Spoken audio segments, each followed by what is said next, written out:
Good afternoon, everyone. Welcome to our session. The session is called Swiping Right on Co-Manufacturing, Finding Your Perfect Partner. My name is Amanda White. I'm the Conference Content Manager for Supply Side. I don't have the clicker. You have it. Okay. We're okay. We have one. Sorry. So we have some show announcements for you. There's a QR code right on the screen, and that is to our show app. All of the slides for this session are in the show app. If you find this session in the schedule, you'll see all of the slides. There's some other announcements on there that you can check out, some events and the Wi-Fi password, all of that fun stuff. Okay, so our speakers for today are John Castillo, founder and president of Food Ops, and Asa Bielenberg, managing partner at Food Ops. So for this session, I pulled a statistic. In co-manufacturing, choosing the wrong partner isn't just a misstep. It's a potential setback that can derail your brand success. Studies have shown that ineffective partnerships can lead to a significant production delays and financial losses. Are you ready to swipe right on the perfect co-manufacturer? Our session objectives today are how to prepare for a co-man search, what to expect during the vetting process, and keys to ongoing success after a match. So, give our speakers a round of applause. Hey, good afternoon, everybody. Thanks for coming, and I hope everybody's having a good trade show. I'm John Castillo. I'm co-founder and president of Food Ops. We were started in this version of consultancy in 2016. I've been in the food industry since 2008, and I've been consulting. Previous to that, I was in medtech and a consultant in the military. So my experience has not been through food science or processing. It was just pure operations. So I learned everything on the fly, which is not the best way to do it. It's all about making mistakes and learning for me. My name's Asa. Pleasure to be here. My background comes from chemical engineering. So I have a chemical engineering degree. Spent some time doing research and development for a cereal company. Had more of a kind of hardcore process engineering job. Had a stint at a industrial controls and custom machine builder. And so I have this 10-year rotational program that kind of gave me a broad way to look at engineering and technical challenges. I joined up with Johnny 3 years ago, and we've really enjoyed working together, helping brands find co-packers and helping co-packers with efficiencies and helping brands just optimize their operations everywhere along the way. How many people have done a co-packer search or are in the middle of a co-packer search? Okay, about a third. Is it fun for you?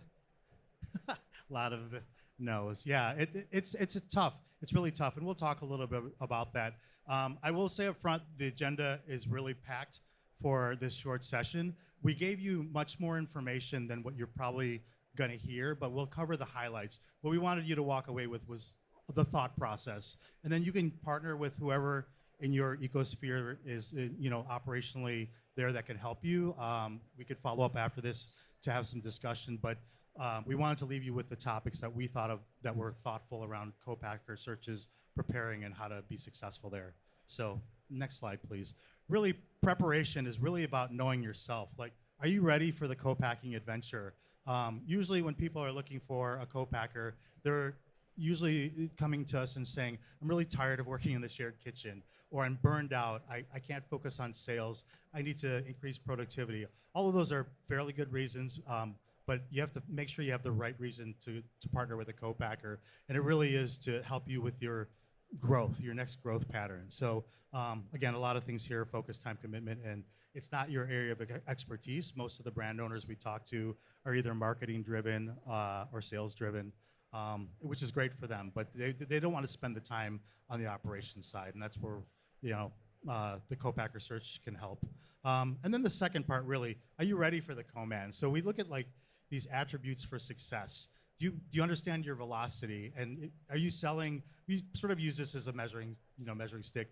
Are you selling more than 5 units per store per week? Is that your velocity? If you're not, you really don't have the sales, and you don't have the forecast to be prepared to go to a larger co-man or a co-man. So think about that. We usually take on brands that are at $1 million or coming up to $1 million. They have the cash flow to fund the co-packer and to fund the other things that's help their operations growth, like slotting fees, their distribution, the tolling that they're going to take on. And they also are starting to put systems in place, and they're really having capacity constraints. So really preparation is really imperative to preparing for the co-packer search. Having your specs, having that all important spec in place, so when you hand your spec to the co-packer, they're going to make it to that specification. But if you don't have a spec, please develop one as you go to the co-packer. That's part of your manufacturing service agreement when you go to a co-packer. That's going to save you a lot of money if they don't make it correctly.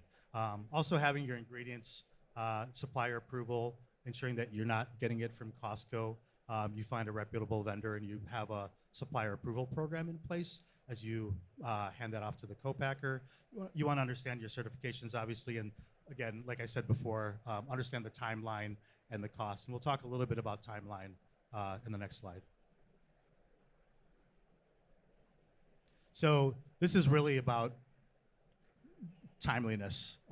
People want a co-packer, and they generally say, I needed a co-packer yesterday, and I'm really in a pinch. That's super difficult for anybody to do. So it really is about finding the right partner, the right business partner, the right partner in your future at the right time. And so there's a lot of analogies here. You're giving somebody the keys to your car, or you're handing somebody your baby. It's your brand that you started from your home kitchen, or has been handed down to you from ancestors, and you're really trying to take it to the next level. You don't want to just say, I'm going to find the first co-packer and hand that off to them. It should be really important for you to vet the co-packer and find the right co-packer. So think about timeliness. When we do co-packer searches, we do plan around like 6 to 8 months. We have found them much sooner, but you want to plan at least 6 months to find the co-packer, get into the relationship, get into the process, and sort of fully go through the process to onboarding with a co-packer. And the most important thing that you should remember is really, it is about the relationship. It's not you're paying them to do something and perform a service. It really is about the partnership. You're going to learn a lot from the co-packer, and they're going to learn a lot from you. You should look at it as a peer-to-peer situation there, and they are truly going to be your partner. And then the vetting process, Asa will talk to. How are we going to get there with the co-packer? So let's say you have a list of the co-manufacturers you want to talk to. There's lots of ways you can get this list. On Google, you could just do a search. There's lots of just databases out in the open. I think, is it Startup CPG or the Rodeo guys have one published. You can work with firms like Food Ops, but there's thousands of co-packers. The important thing is filtering it down to co-packers that have the capabilities that you need to produce the certifications, who is the approximate size. So that list from the beginning could be 40 co-packers, and then you can eliminate some of them just based on geography and look sort of at the region that you're headquartered in and want to expand. And then if you are striking out there, you can broaden your search. But we see a lot of people that want, I want to be able to drive 20 minutes to the facility. That is generally not going to happen. You have to really open your mind to having to get on a plane to check on production, and having someone on your team that you can trust to go supervise your production runs and make sure that everything's going well. So let's take a step back. You have the list. How do you even start these conversations? What do you do?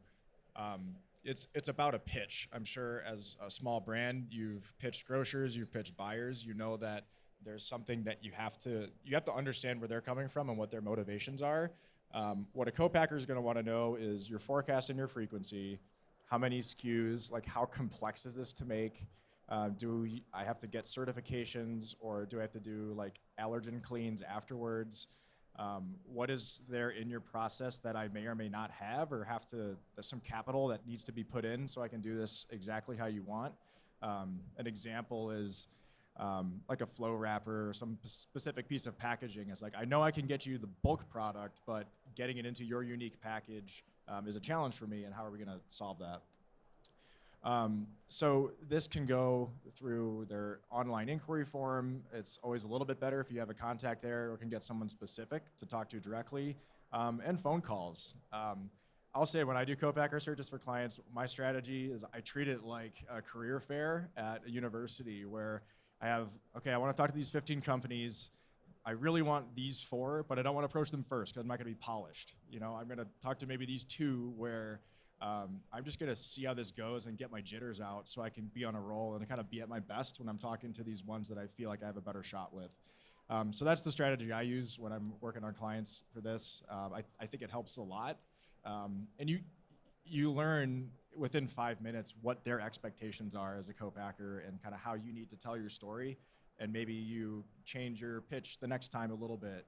And if you're doing a bulk copy paste email, make sure there's something a little bit specific in there. This is kind of common sense business stuff, but you know, what is it about their facility that attracts you there? Is there something in their corporate culture that resonates with you? Like, how do you make a connection where you stand out from all the other inquiries that they get? If you're talking to somebody and it looks like it's going to go somewhere, we always recommend getting an NDA in place before you start talking about specifics. So you can talk broadly about the things in your product, but as soon as you have that NDA in place, they're going to want to know pretty specifically what are the percentages. You know, if it's a beverage, like how are we pasteurizing this? Those kind of details, unique ingredients, things like that. And then you're going to have a back and forth for a couple weeks, maybe a couple months, where they want to understand more about your brand, what your growth patterns are. If the forecast you gave them is true, you know, they're going to want to understand. They're entering a partnership too, and they're going to want to know that they're making a good investment in you, and that, you know, kind of this upfront cost is going to be worth it for them.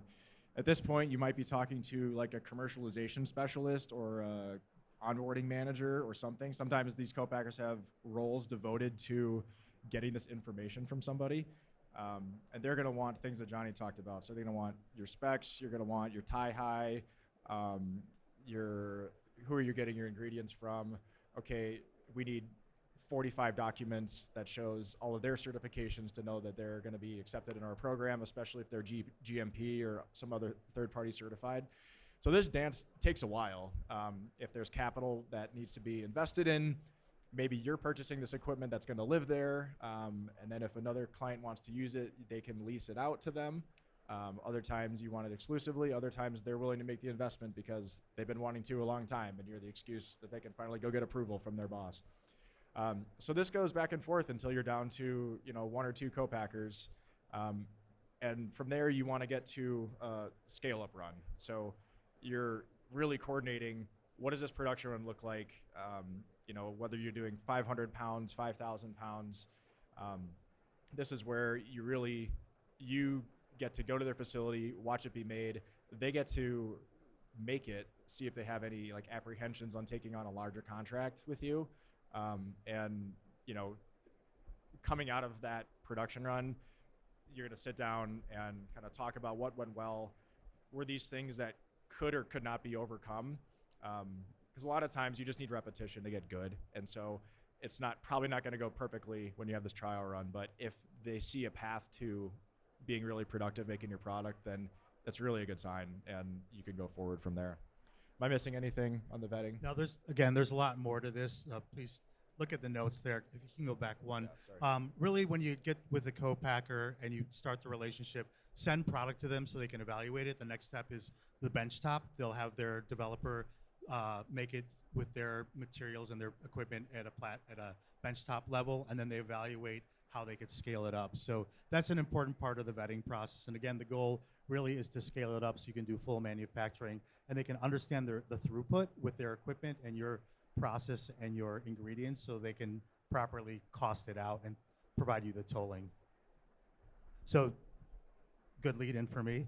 Tolling, a lot of people ask what tolling is. That's the cost that you pay the co-packer to make your product. So there's a lot of variability in this. Sometimes it's called turnkey, where they have materials and packaging included. But generally, for this purpose, tolling is the labor, how many people are touching it. or the burden cost of all the people touching it. And this again varies by the location. LA, the workforce might be a little bit cheaper than Chicago. So you have to take sort of that into account. Then their overhead. What are the things that you probably don't see that are that they cost in running their facility? So that's the electricity, the indirect labor like the quality person or the warehouse person, their equipment insurance, and other materials that they use to run your product. And then they add generally a margin on top of that. So labor, overhead, plus margin, which is generally around 20%, and that equals the price you pay per unit. So at the end of the scale-up run, before the manufacturing services agreement, they're going to say each piece of your product or a pound or a gallon is going to cost this much, and that's your tolling fee. You would plug that into your COGS and say, am I going to make enough margin, and can we move forward? The margin's a tough one because it varies a lot based on the size of the co-packer and really their belief in you as a brand. The pain in the ass factor there is just like, how complex is your product to make? Is it really in their wheelhouse, or are they stepping out and taking a risk? And then, of course, what's their belief in you as a brand, and how long will it kind of take them to recoup that onboarding investment? So, yeah, 20% we use as a general planning factor, but unfortunately for like smaller co-manufacturers, that's a little high because a lot of their clients are maybe producing every quarter, and they have 50 clients, and that's just a lot to keep up with, a lot of accounts to manage.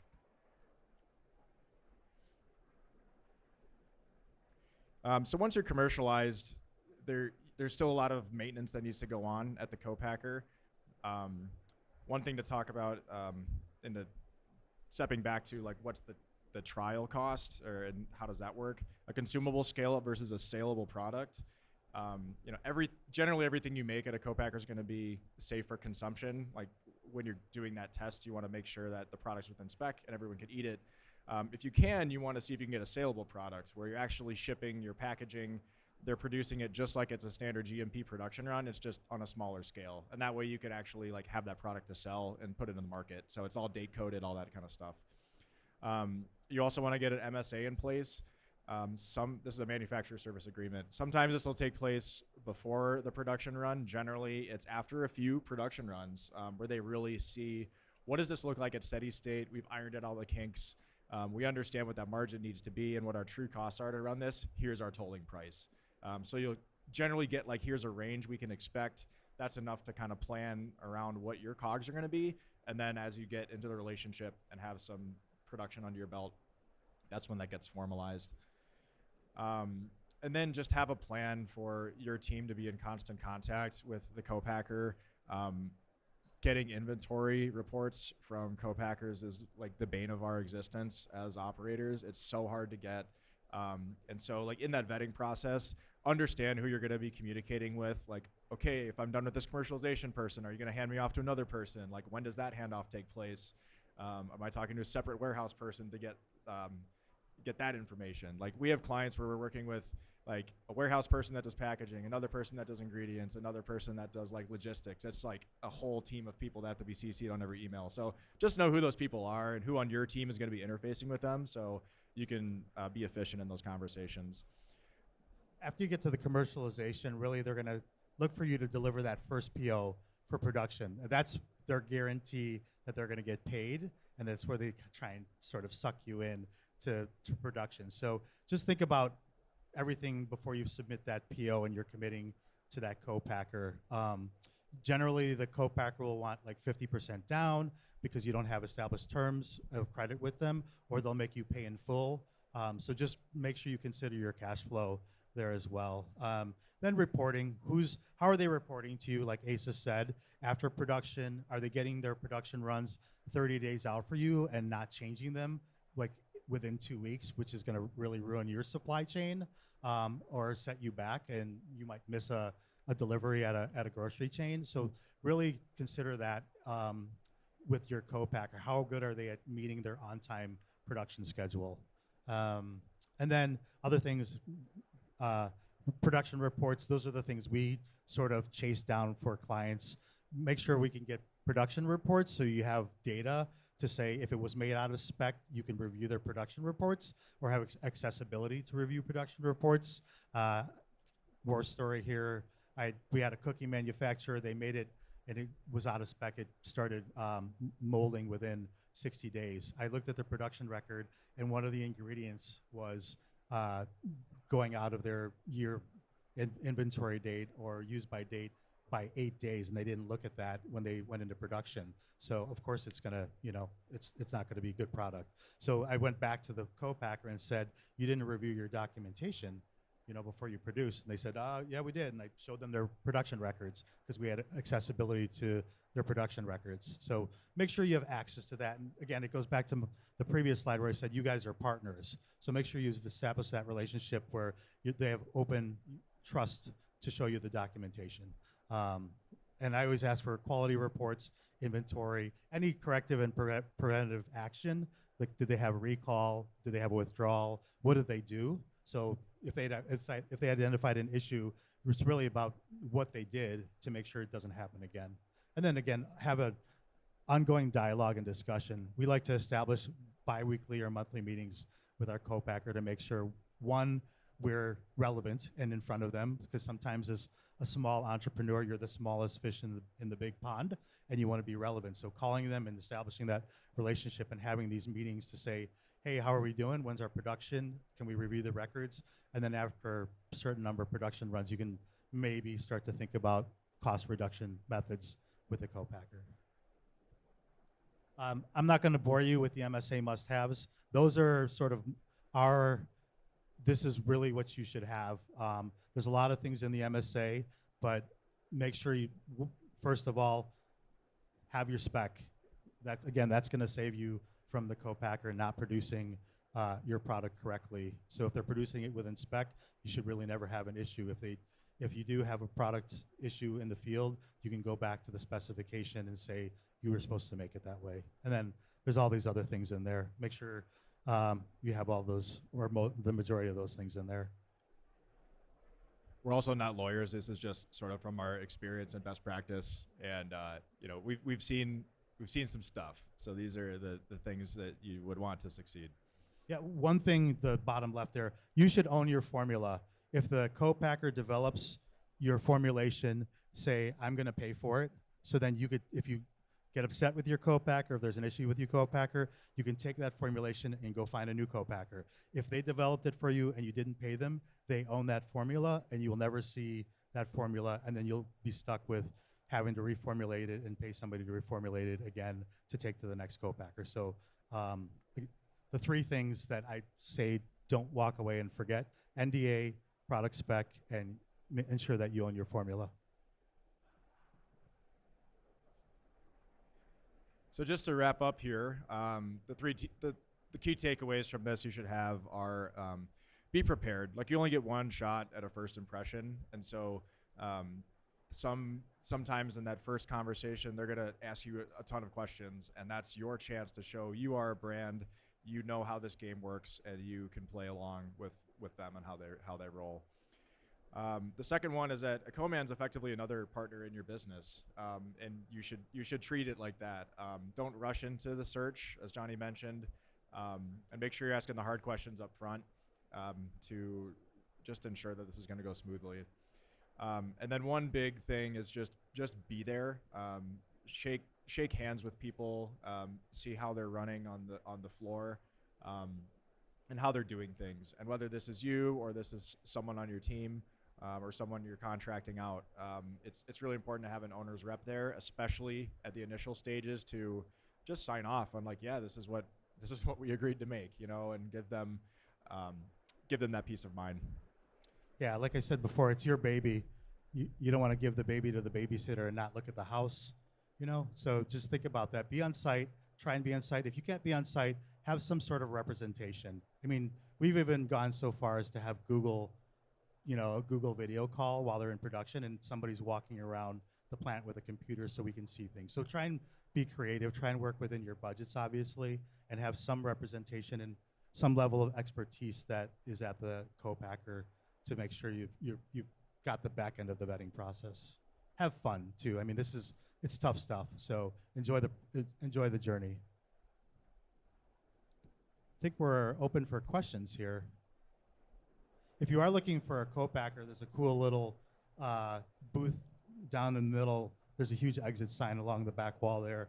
Partner Slate is a really good co-packing search firm. They've got some people there that can help talk you through that process as well. Yes, question. Assuming you pass the first sniff test of a co-manufacturer, what kind of work do they do to vet you? What are they using from a heuristic standpoint to decide whether or not to take you on board? So the question is, how do they vet you? It goes back to that preparation. If you don't have a good forecast, that's one of the first questions they're going to ask is, what's your forecast? People say, I want to go from 100,000 to 1 million pounds in a year. And so from a co-packer's mind, that's not realistic. Some co-packers I've talked to said they cut that volume in half, or they'll cut it in a third just because it doesn't sound real. So the counter to that is make sure you understand your sales, right? If you know your velocity and say, I'm at 100 stores, I'm turning 5 units per store per week, do the math, multiply that times 52, and then that's part of your forecast. Then in the next year, I'm going to go to these chains, or I'm going to do this e-commerce and have this velocity. So if you can accurately talk about your forecast and how you're going to get there, that's really positive in the co-packer's eyes. The other things is your formulation vetted? If you're producing a liquid or a sauce, do you have a process authority letter? Do you have the right specification around testing? So you want to be as real. It's like a job interview. You want to look the part, dress the part, talk the part, make sure you're professional, and they will treat you professionally.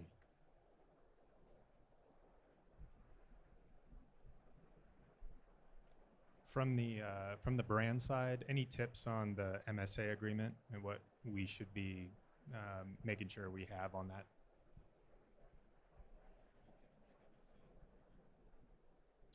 From the brand side, what tips for? You guys had mentioned making sure you have a manufacturer service agreement in place. I guess typically if I'm vetting a co-packer, we're on that early stage. Like you talked about, we're trying to pitch and try to talk about the future and what we're going to do. So I guess the agreement you guys mentioned having in place, what should we be kind of thinking about having in that doc? I'm sorry about the last part. What should you be thinking about? What should we be mindful of having in that agreement, I guess? They'll give you the agreement. So if you can get it earlier and it's not filled out with your tolling and some of the particulars and you didn't put the spec in there, maybe have them give you a draft agreement and have your legal team look at it, or have somebody that has reviewed MSAs before look at it and provide you some advice. The rule number one is if they don't have an MSA, you generally want to avoid that co-packer because they probably don't want to get into an agreement for a reason, which means they don't want the liability or to be culpable if they make a mistake. So that's sort of the first thing. If they do have an MSA, try and get that sooner in the process to review with your legal team so you can sort of read through that and sort of do the sniff test and say, is this too restrictive? A lot of them are way too restrictive for the brand. So it's all about, again, we're not lawyers. I just look at it from, is it fair from both sides, and is it too restrictive?